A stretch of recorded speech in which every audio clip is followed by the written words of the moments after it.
আল্লাহর হবিবর মহব্বতে মানুষের কোনো কিছু বেজায় হয় না। আল্লাহর হবিবর মহব্বতে কোনো কিছু বেজায় হয় না। ও দেখুকা আরিফ বিল্লাহ ইবনে দুফ ইয়ামনি, এমন দেশ বাড়ি প্রত্যেক বৎসর একবার নির্ধারিত সময়ে আল্লাহর হবিবর জিয়ারত আইন। এক বছর তখন জিয়ারত করিরা এমন সময় একজন মানুষে আত দরিয়া টানে ঠাইনিয়া দূর আইনিয়া কইরে, বাবা আমার বাড়ির মেহমানদারি করতায়, তোমার মেহমানদারি করতাম আমি। ও সরল মানুষ তেন গেছইন। বাড়ির যাওয়ার বাদে বেটায় বার করছে আস্তুরা। আস্তুরা মানে খুর। খুর বার করিয়া কয়, তোমার জিব্বা বার করো। তাইন খেনে রে ভাই, কয় তুমি প্রত্যেক বছর আল্লাহ নবীর জিয়ারত করো আর আবু বকর এবং ওমরের শানও তুমি কবিতা গাও।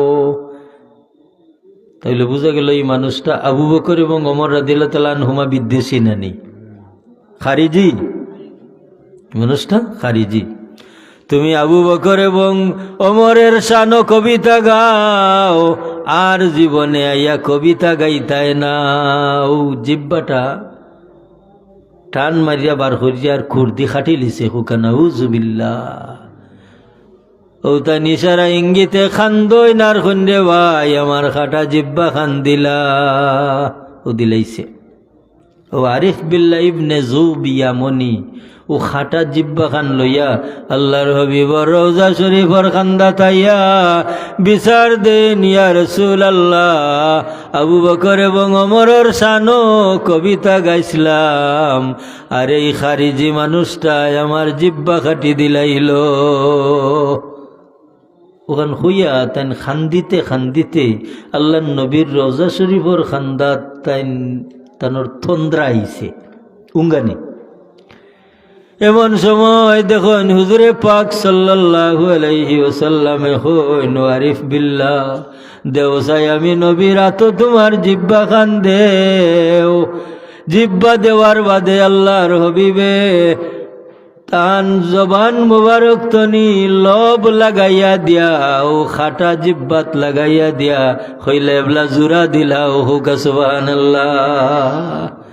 ও তাই নুঙ্গানির মাঝে আল্লাহর হবিব দেখলা, আল্লাহর হবিবর লব মুবারক লাগাইয়া দেওয়ার বাদে বিত্রের টুমার লগে লাগাইছো, এখন দেখুন তানোর জিব্বা বালা। হুকা সুবহানাল্লাহ। আবার আবু বকর এবং ওমর রাদিয়াল্লাহু তাআলা আনহুমার শানও শের আসার গাইয়া তাইন বাড়িত গেছইন। পরের বৎসর আবার আইসন অভ্যাস মতো জিয়ারত। আইয়া দেখো ওইনি বৎসর একজন মানুষ একটা বান্দরের গলাত চেইন বান্ধিয়া আর বিদেশি মানুষ সকলরে খুঁজায়। একজন মানুষের চেরাবাই গিয়া চায়, চাইয়া তো কল্লামি যায়। আর একজন মানুষের চেরাবাই চায়, ওলা চাইতে চাইতে টান খান্দা তাইছে। আইয়া হারি টানে জাফটা মারি ধরছে। কইরে বাবাই, বাইরে বা আইজ কতটা দিন ধরি আমি খুঁজাই তোমারে, আমার বাবাই বাড়িত নিয়া তোমার জিব্বা খাটি দিলাছিলা, তুমি আবার বাদে আমার বাবার মানুষ সুরত বদলিয়া বান্দর সুরত আল্লাহ বানাই দিছ। আল্লাহ নবীর আশিকের লগে বেয়াদবি করায়। বাইরে তুমি আমার বাবারে মাফ করি দেও, তুমি যদি মাফ করি দেও হয়তো আল্লাহ আমার বাবারে আসলি সুরত দিলাইবা। আরে হায়, জান্নাতি মানুষ সকল সহজ হন। কারণ কিতা জানুননি? কারণ জান্নাতি মানুষের গেছে তিনটা গুণ, বেহেশতি মানুষের গুণ কয়টা? তিনটা। এক নম্বর গুণ হইল যে এরার অন্তর কোনো হিংসা নিন্দা হামায় না। এখন হিংসা যদি থাকে না তে আপনি প্রতিশোধ নিতে গিলা হুকা চাই নেওয়া যাইব নি? কারণ যে মানুষের দিল হিংসা নাই, ই মানুষে বদলা লইতে পারবো নি? পারতো নাই, বদলা লইতে পারতো নাই।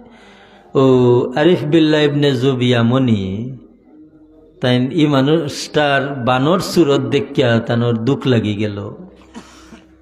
আল্লাহর হবিবর রওজা শরীফ গিয়া তাইন কইরা ইয়া রাসূলুল্লাহ এই মানুষটাই সত্যি আমার লোকে বেয়াদবি করছে, আল্লাহ মানুষটার সুরত বদলাইয়া বানর বানাই দিছেন। ইয়া রাসূলুল্লাহ, ইয়া রাসূলুল্লাহ, আমি মানুষটারে মাফ করে দিলাইলাম, আপনি আল্লাহর দরবার সুপারিশ করুকা, তার বাচ্চা গুই খানদের আল্লাহ জানো তারে আসল সুরত ফিরাইয়া দিলাইন। যে এই আরিফ বিল্লাহ ইবনে জুফিয়া মন্যে হইছেন, লগে লগে আল্লাহ মানুষটার আসল সুরত ফিরাইয়া দিলাইছেন। হুকা সুবহানাল্লাহ। কিতা বুঝা গেল? আল্লাহ নবীর মহব্বতে মানুষের ক্ষতি হয় না, আল্লাহ নবীর মহব্বতে ক্ষতি হয় না।